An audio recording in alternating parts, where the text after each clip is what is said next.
Let's go. You're listening to Making Data Simple, where we make the world of data effortless, relevant, and yes, even fun.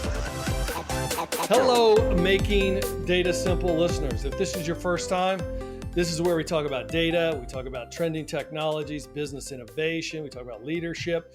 If you've been here before, you know we're going to have some fun. Today's topic, well, we've got a lot in store for you today. We've got AI, we've got data, we got founding tech companies. I've spent a lot of time lately with NLP, which is natural language processing, and startups, and we're probably continuing that trend a little bit. We might even get to a little ChatGPT. Hopefully Peter's going to help us out on that. But I have the pleasure of speaking with Peter Voss today with Aigo.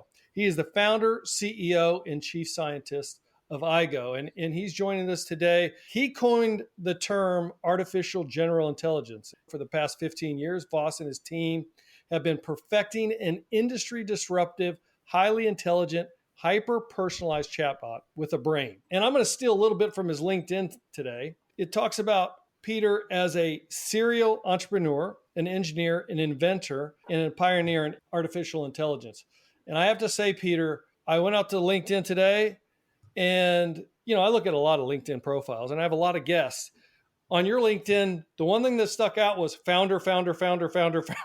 You've been founding a lot. But Peter, welcome to the show. It's going to be a great opportunity to have a chat with you. Yes, thanks for having me. Maybe it's founder because I'm unemployable, Speaking of, let's hear from you in terms of your experience. Start way back when, give us some history here, how you got into technology, where you started, and then what brings you to today. Yeah, sure. I mean, I've been around from the beginnings of microcomputers and that. I started actually as an electronics engineer. I started my own company doing electronic designs for industrial applications. Then I fell in love with software, and my company turned into a software company. And I actually developed a comprehensive ERP system for small to medium-sized companies, so that in those early days, it was still novelty for small companies to be able to have their own computer system. So we would provide the hardware, software, and the complete solution for smallish businesses with maybe 10 workstations or so maximum. And that company was actually quite successful. We went from the garage to 400 people and did an IPO. So that was very exciting. And it's really when I exited that company, I had enough time and money on my hands to say, well, what problem do I want to solve next? And what struck me is that software is actually quite dumb. And I was very proud of my own software, but still, if the programmer didn't think of something, it would just crash or give you an error, do something unintelligent. So I really started on about 20 odd years ago on this mission of how can we build intelligent software. And I took off 5 years to actually study intelligence, all different aspects, starting with epistemology, theory of knowledge. How do we know anything? How do children learn? Well, that's it. That is going back a bit. But yeah, go ahead. Right. I really wanted to deeply understand, all different aspects of intelligence, and how do we measure intelligence? Are IQ tests meaningful? What aspect of them are meaningful? So in that journey, I got quite a lot of insights and understanding what is important in intelligence. As far as computers go. Obviously, I studied also what had been done in the field of AI up to that point. So after after 5 years of sort of studying, learning, and coming up with my own designs, I started my own AI company. Initially, we were in R&D mode, basically just turning my ideas into different prototypes, experimenting around. And then in 2008, we launched our first commercial product company called Smart Action, basically doing automated calls intelligently. And so Smart Action is still about 80 people company. And I exited that company for various reasons and started what is now called Aigo.ai. And we now have the second generation of this technology of conversational AI with a brain. And we can talk about what kind of brain it is. And that's basically, we are now dividing our time between increasing the IQ of our system and commercializing it. So, how many companies have you founded in total? well, so some of the companies morphed into others, but probably 5 or 6. 5 or 6 companies. How many have you essentially IPO'd or sold? So I only IPO'd the one company, and I've sold about three of the companies over the years. Yeah. Would you prefer to IPO? Is that your goal? I mean, we're going to talk a little bit about Aigo in a second, but is that essentially your goal with Aigo, or do you have a different objective? Yes, and VCs don't really love us because we tend to be pretty upfront and saying, no, we don't really want to sell our company to Apple or Amazon or something. So going IPO makes the most sense for us because we really want to continue developing our technology. And typically, when you sell a tech company like that, it just goes to die. So you have a lot of blood, sweat, and tears into it that you're not willing to lose, and you feel like you've got a ton of upside. Oh, absolutely. Yeah, very much so. I mean, it's really very sad when you see, Siri, I think they had a lot of ideas on what they would do with Siri when they sold it to Apple. And apparently Steve Jobs, shared that enthusiasm. But then once they sold the company to Siri, by all accounts, it just stagnated and the founders all left.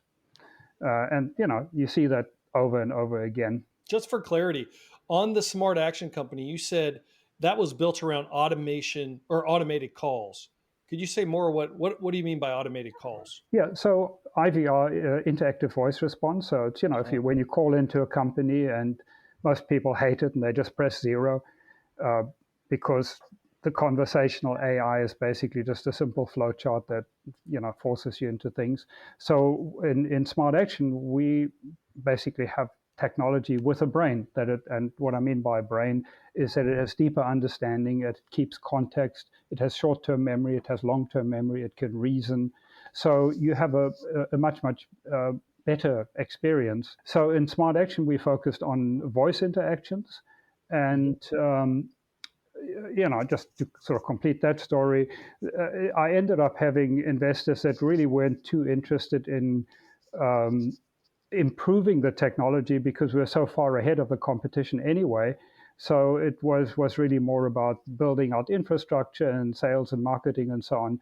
So that's why I sold that company. I sold my share in the company, and then started a new R&D company, which turned into Aigo, to really take the technology to the next level. And with Aigo, so far, up to now, we've been focusing on chat, because chat is becoming, more popular than voice. It has much higher growth. But we actually also just right now in the process of introducing speech as well to our, offering. I'll jump into Aigo just a moment. But why the passion and intelligence? Why are you so profoundly invested, and so much so that you would take 5 years off? Where does it come from? Well, it's a combination of, on the one hand, I can't think of anything more exciting than actually having intelligent systems. And I mean, the vision I have is that we will ultimately have AIs that can serve as researchers. Imagine you train one AI as a cancer researcher, and you can now make 1 million copies of that. So you suddenly have 1 million PhD level researchers chipping away at cancer. And you could take that same scenario in whether you're talking about pollution or poverty or whichever problems that we have. Ultimately automating intelligence. It's hard to think of something more exciting as a technology. So one side of it, and the other side of it, I actually feel personally I'm really well qualified for doing it. It's sort of the natural thing for me to do because I've long had an interest in philosophy, epistemology, and also psychology, which I think is a very important aspect of understanding intelligence. And I think that's where a lot of AI goes wrong, goes off the wrong track. That it's basically mathematicians and statisticians trying to solve intelligence. But I think you really need to start from understanding cognition. understanding intelligence from a cognition point of view to be able to effectively build it. The humanities are back, right? The Yeah. humanities are back with AI. I'm with you. All right. So Aigo. Now, just to give it as a lead in, you've already talked to some of this. You would ask, hey, why is your chatbot failing you? Because it doesn't have a brain. And that's where you introduce Aigo and you advertise it as the world's first and only chatbot with a brain. All right. So talk to me about it. I'd like to understand some of the technology behind it. And as much as you can tell me about the secret sauce here, I mean, why is it so different? Where is it differentiated? Yeah, absolutely. So one of the ways to give a perspective here is DARPA presented a paper a few years ago where they talk about the 3 waves of AI, or the 3rd wave of AI. And what they meant by that is the first wave of AI was good old-fashioned AI. Basically logic-based system, expert systems, and so on. And IBM's Deep Blue is a perfect example of that. The world chess champion. That would be sort of first wave of AI. And the second wave of AI is basically statistical systems or neural networks, which hit us like a tsunami about 10 years ago, when people really figured out how to get neural networks to do very interesting things by using massive amounts of data, massive amounts of computing power. And that's kind of the wave we find ourselves in, is statistical neural network type systems. And what they mean by the 3rd wave is our systems that are inherently adaptive, that have understanding and reasoning. And there we're getting into really what AGI means, to have real intelligence, what we expect from an intelligent system. Now, of course, they're not totally hard dividing lines between them, and each of the systems borrow, waves borrow from the other waves. So there's definitely overlap between those.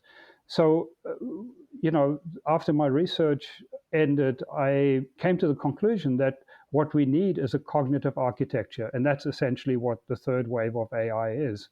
You need to start by saying, what does intelligence require? And so it needs knowledge representation, it needs deep understanding, it needs short-term memory, it needs to be able to learn interactively, very, very important. It needs to have context, it needs to have a reasoning ability, logical reasoning. So it needs all of those components that work together in an integrated way. And that's really what our secret sauce is, that we've achieved that, where other people who've tried to implement cognitive architectures have not really failed, and I can certainly expand on that. So, well, while you're there, go ahead and expand. Why are they failing where you're not? Right. So the reason we are the only chatbot with a brain is a combination of 2 things, I believe. The one is it's an accident of history, and that is that machine learning, deep learning, has been so incredibly successful that it sucked all of the oxygen out of the air. So, you want to do a PhD, it's got to be deep learning, machine learning. You won't get a sponsor if you're trying to do cognitive architectures. You want to get funding, you want to earn big bucks. It's basically, it all centers around deep learning, machine learning over the last 10 years. So that's kind of the accident of history. The other thing is, we have come across, we've been talking to labs at Samsung, at Microsoft, at Oracle, and so on.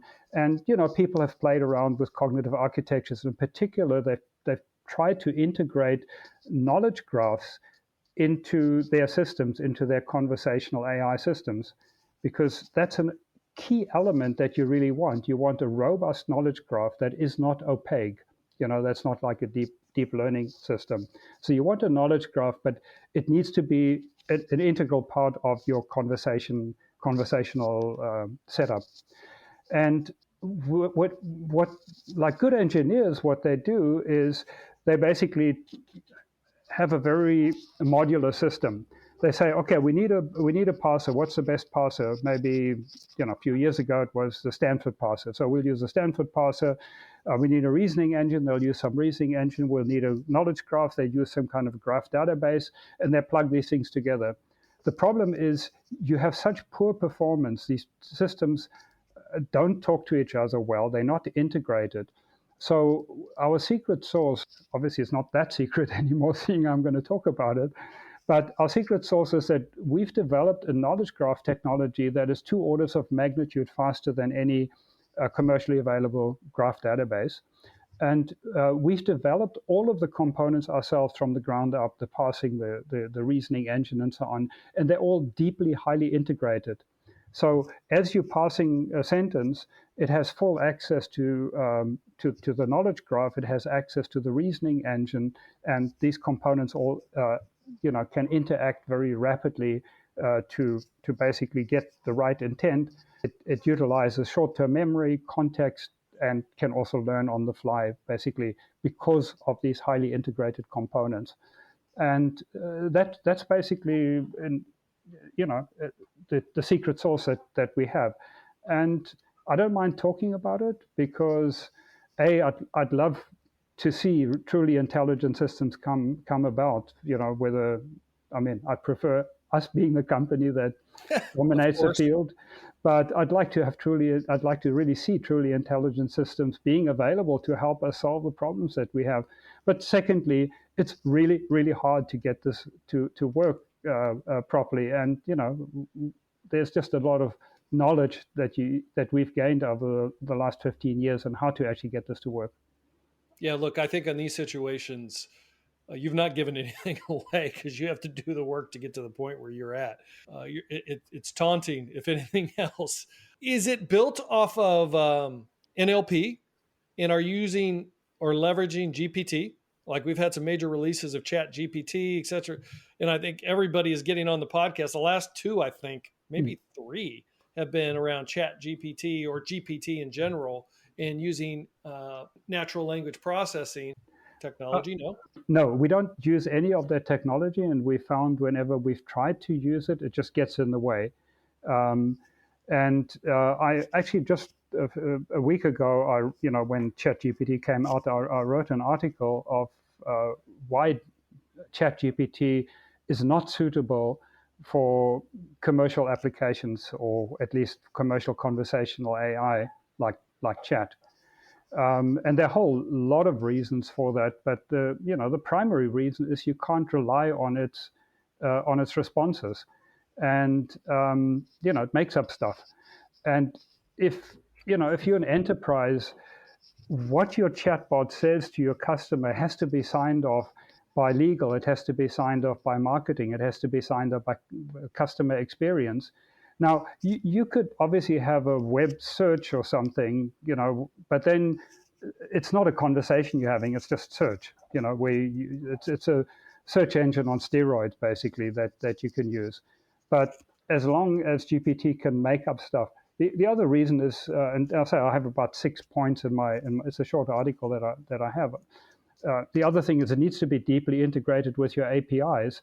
Now, you can't really integrate an opaque language model accurately with APIs. So there are a long list of problems of why it's simply not robust enough and predictable enough for commercial grade conversations. I must not be the first that have asked you this, though, hence the reason that you wrote the article to begin with. What prompted you to, or trigger you to write that article to outline the fact that, hey, it's you can't rely on responses from ChatGPT? Well, I would say maybe a slight exaggeration, but probably every single one of our investors contacted us. Every single one of our prospects contacted us and say, hey, can't we use ChatGPT for chat? Why do we want to use Aigo system? So, there is this overwhelming sense that, wow, this thing is so good, and I mean, it is. It's incredibly impressive in having conversations and making up stuff and poems, and I mean, it is incredibly impressive.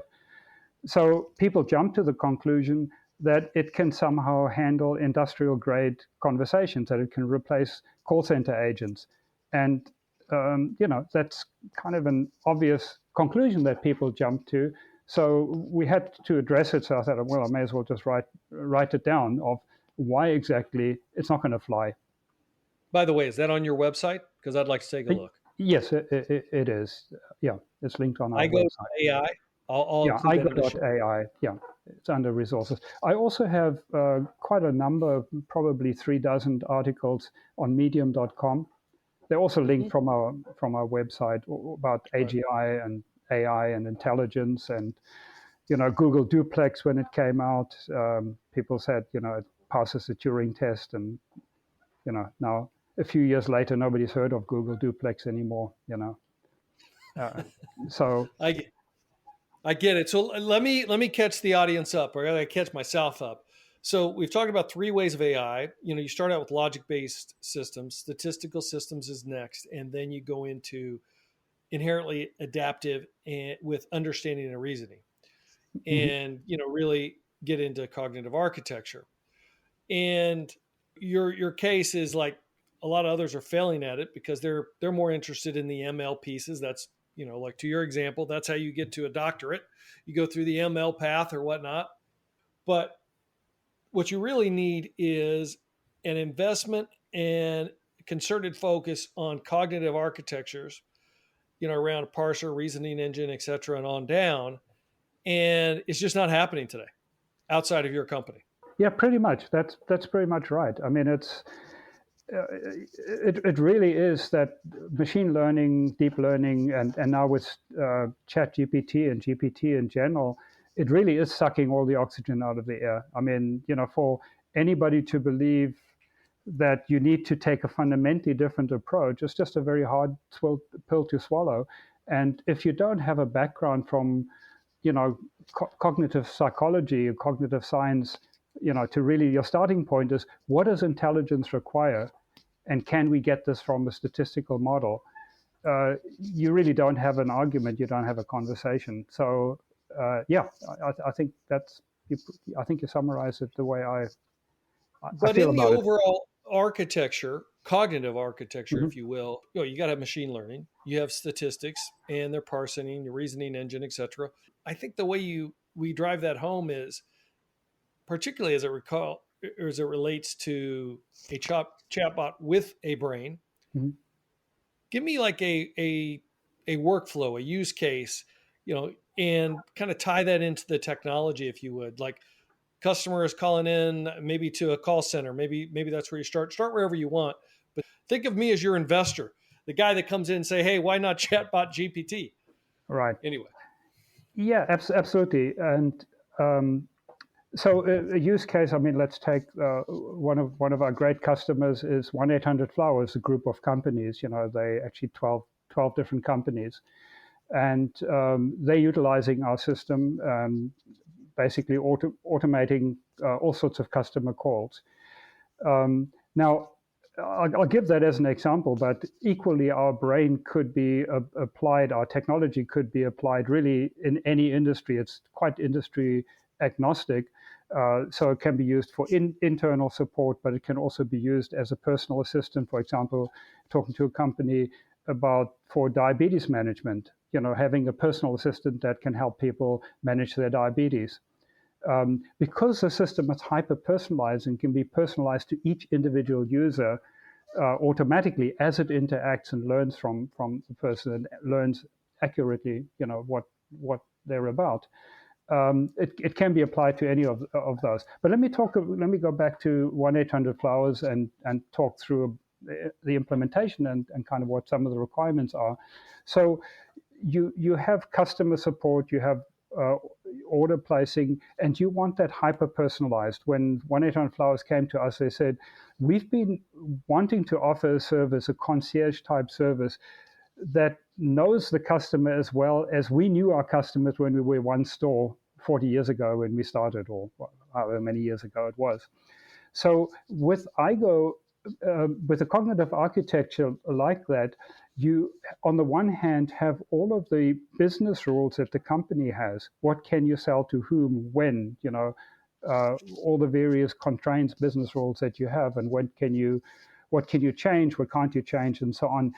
Those are embedded into the knowledge graph that we have. So we start with a knowledge graph that has general knowledge, how to hold a conversation, relationships between people, and about things and people and places and so on. That's the core technology in our knowledge graph that we have. And then we add to that the specific knowledge required for a given application. So we have the product ontologies that are added that 1-800-Flowers have across their 12 companies. We have the business rules, and we also have APIs that can give us real-time information about customers and products. So that is all integrated into the knowledge graph. To answer your question of surely we use some kind of statistical systems, no, we don't. We actually do not. I'm not saying there isn't any statistics in our system, but we do not train any language models or parsers or intents. We don't do that. We found that they are just not robust enough in a number of ways. First of all, the problem is they are opaque. So if something goes wrong, your only real remedy is to throw more training data at it, to retrain the model, and hope that you don't have catastrophic forgetting. And that's kind of a road to nowhere. When you're trying to get a robust, predictable system going that needs to conform to exactly to business rules and to exact, situations that a customer has. So our parser basically has deep contextual understanding, and it's not a traditional first wave, good old-fashioned AI approach. It's more of a fuzzy approach, and what we like to call it evidence-based. So we accumulate evidence from lots of different points of view. I think the Watson Jeopardy system was sort of somewhere along that line where it got evidence from lots of different systems and then decided. Of course, it had a lot of statistical input as well, which we found not to be very useful. So we gather the evidence of what in the current situation, given what we know about the customer, given what was said earlier in the conversation, what is the intent? What is the intent that the customer is expressing right now, and what action should we take? Taking into account actions we have already taken, and the customer history and so on and so on. So that's basically how our system works. But where does the AI actually come in then? It sounds like you're putting a lot of things together. By the way, we have IBM Watson Assistant at IBM. This is about you, not about us. And we have an artificial intelligence that essentially understands customers and context to provide, consistent, accurate answers across an application, device, etc. But coming back to you, you keep referencing this brain, and I presume the brain is in the graph itself. Well, it's a graph together with the supporting algorithms that basically do the reasoning, that have the learning mechanisms, the reasoning mechanisms, the understanding mechanisms that you have. They are built on top of the graph and integrated with that graph. So let me give you the contrast because, yes, you're an investor, so why should you invest in Aigo and not one of the other exactly. 15,000 chatbots that are out there? Well, first of all, we have replaced, whenever we get a new customer, almost all of them are using existing chatbot technology, and they find it's basically just not good enough. And the reason for that is that what everybody else does with their chatbots and IVRs, they basically use two components. They use an intent categorizer. So where you train, that you train a model with a bunch of data and different tagged categories. And so if somebody says blah, blah, blah, weather, then you trigger the weather skill. And if somebody says, I hate Uber, don't ever give me Uber again, then it'll trigger the Uber app. And basically the skill itself is essentially a flowchart, so that is, you have some kind of a flowchart designer and you say, you ask this question and then you have if the answer is this, then do that. If the answer is that, do something else. And this is why people are so frustrated with IVRs and chatbots, is there's no deep understanding. They don't take context into account. They don't have common sense. They don't do reasoning. You are forced, essentially down a flow chart with a pre-trained categorizer of intents.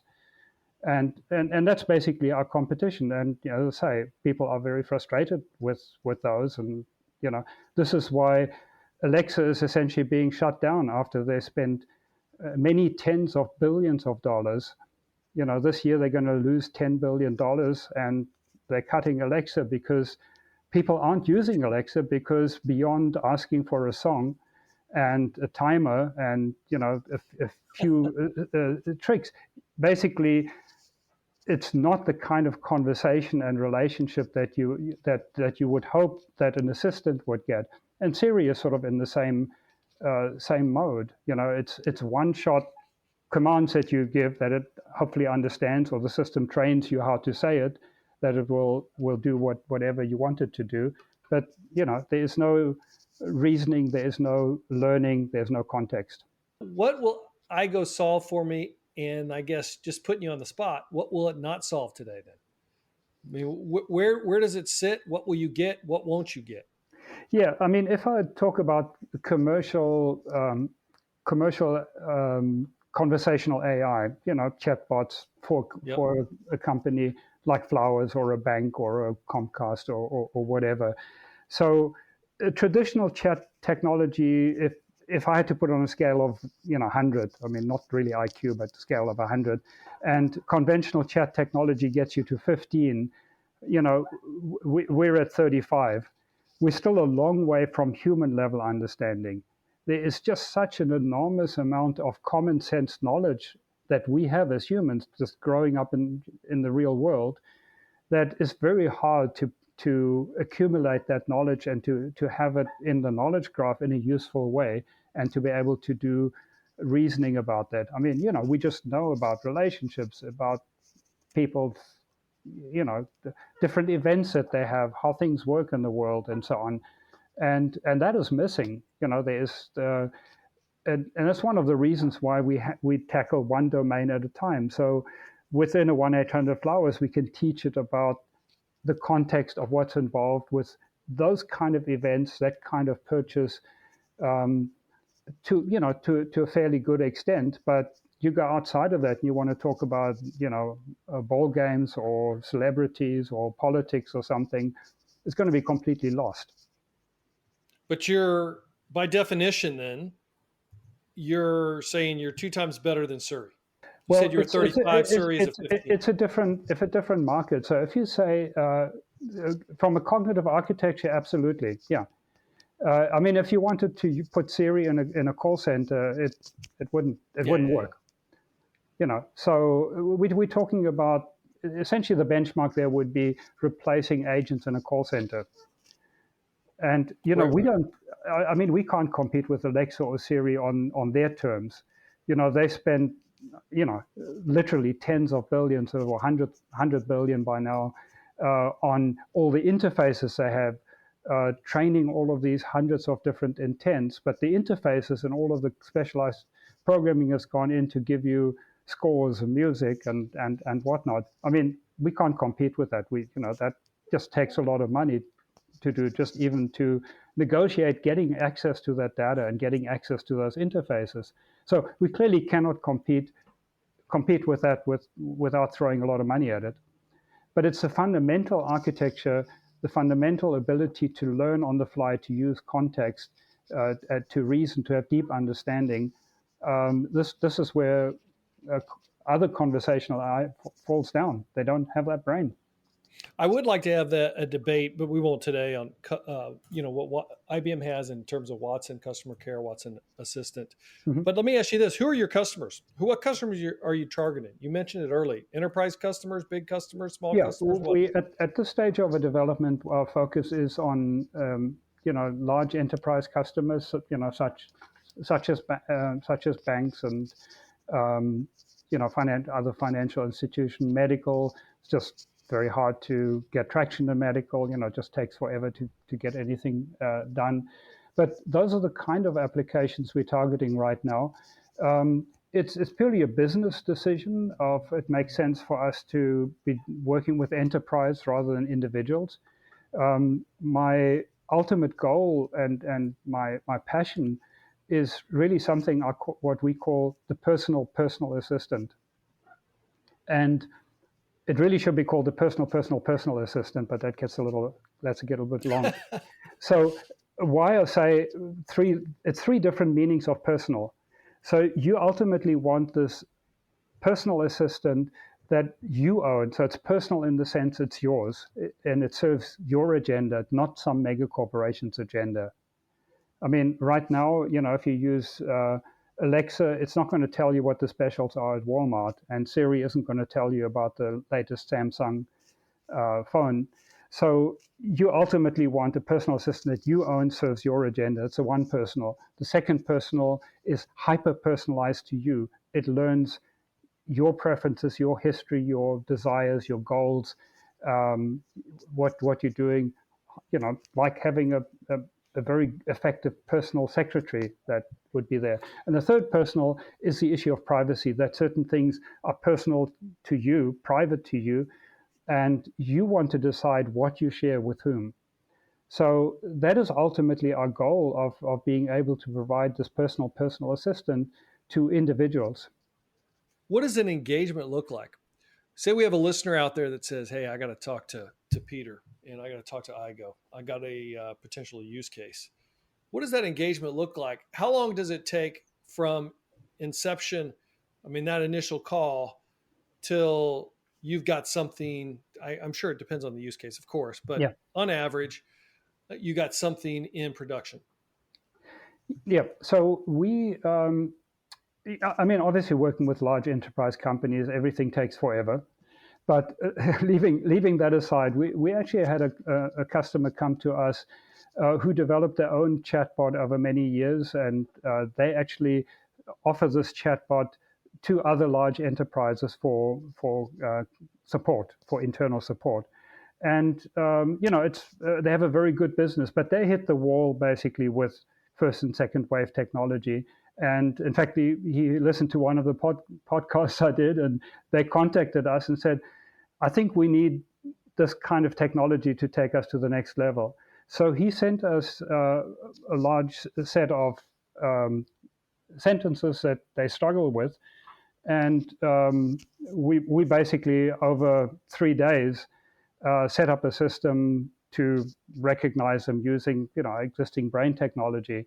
So we can get a system fully up and running within weeks. We actually, one of the other unique features of our company right now is that we deploy this behind the customer's firewall. So large enterprises tend to love that. We're not a SaaS service, so they don't have to rely on some SaaS technology running here. We deploy it basically as a Kubernetes cluster in whatever their favorite cloud framework is, and so they control it. But to set it up, we can do it within weeks. The engagement is really, let's identify what the first use case is, or use cases are.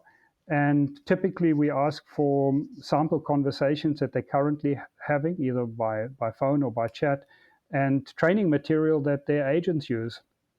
And from that, we have a team of linguists, and we call them cognitive psychologists, or AI psychologists, and they then build the ontologies for that, or help our customers build the ontologies required to get the additional knowledge. And we hook up the APIs to their whatever existing databases they have, and that's it. What is your business case typically? Is it replacing agents with cost savings? Is it augmenting agents in terms of accelerated answers? What is it? Yeah, it's typically replacing agents. Now, it can also be that we do part of the conversation depending on the use case, and that then we will hand over to an agent that we've established. We've verified with the customers what the issue is, get all the details together, and then pass it over to an agent with a summary. And in fact, we can also give suggestions of what the agent can say, because we can listen in on the conversation and give prompts to the agent that if they have a particular offer or some details to provide, our engine can actually provide that. But with our technology, it's actually a shift in the way you look at automation. Typically, people have looked at automation as second best. Containment is sort of a negative term. We want to save money, so we do automation. We force people through an ugly tree, and we hope they somehow don't get to an agent. I mean, that's sort of the typical company business model, which I absolutely hate. But we're turning that on its head, where the automation, if it's done properly, if you have enough intelligence in your conversational AI, you actually end up offering a better service than an agent can. And all the large companies are struggling with their call centers. They're struggling keeping staff. They're struggling with training. They're struggling with capacity. So by automation, you can offer no wait times. What a pleasure. So you talk to your bank and you don't have to wait half an hour to get through to somebody.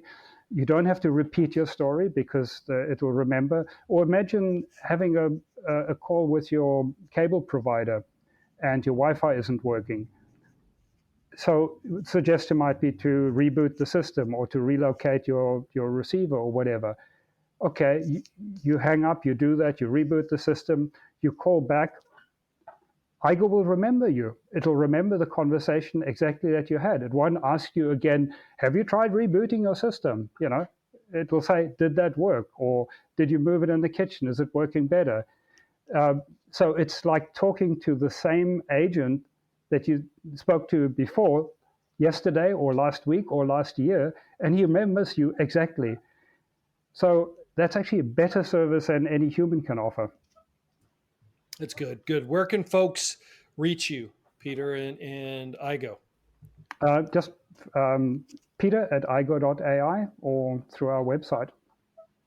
Is there anything that I missed that you wanted to make sure that you address? Well, you did talk about artificial general intelligence, and that's sort of a topic close to my heart, obviously. And I really just want to tie that back to the third wave of AI, that ultimately we want systems that can think and reason and learn the way humans do. And, whether the large language models can be coerced and tweaked to a way where they can actually, be relied on and robust, and you can interface them with, it's possible. I mean, certainly the way technology is moving there is very, very impressive. So it's really, to me, that is the biggest goal of humanity, is for us to have human level AI that can help us solve the many, many problems that we have. And, it's disease, it's poverty, it's governance. It's a huge problem, and I think having AI that can reason properly, I think that will be tremendous help to humanity. That scares a lot of people, though. It doesn't seem to scare you.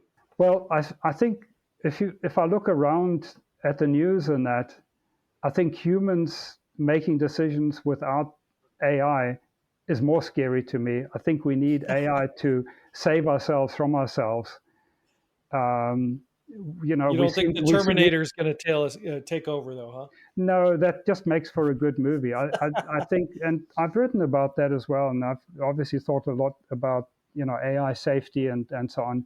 And it's unfortunate it makes for a good movie story for the AI to be the bad guy, but there's really no particular reason to believe that AI will be bad for us, contrary to what. But that's a whole nother story. If you have another, I know that's another podcast. If we have another half an hour, we could talk about why I believe that the scare stories of AI are largely misplaced, not completely, but largely misplaced. Well, I do have two questions to finalize the podcast, at least for today. When did you arrive at the definition of artificial general intelligence? In 2002, I was ready to start building AGI. In fact, I put a team together, but I didn't have the name for it. And I realized that artificial intelligence had really lost its way, in the sense that when the term was coined some 60 odd years ago, it was about building machines that can think and learn and reason the way humans do.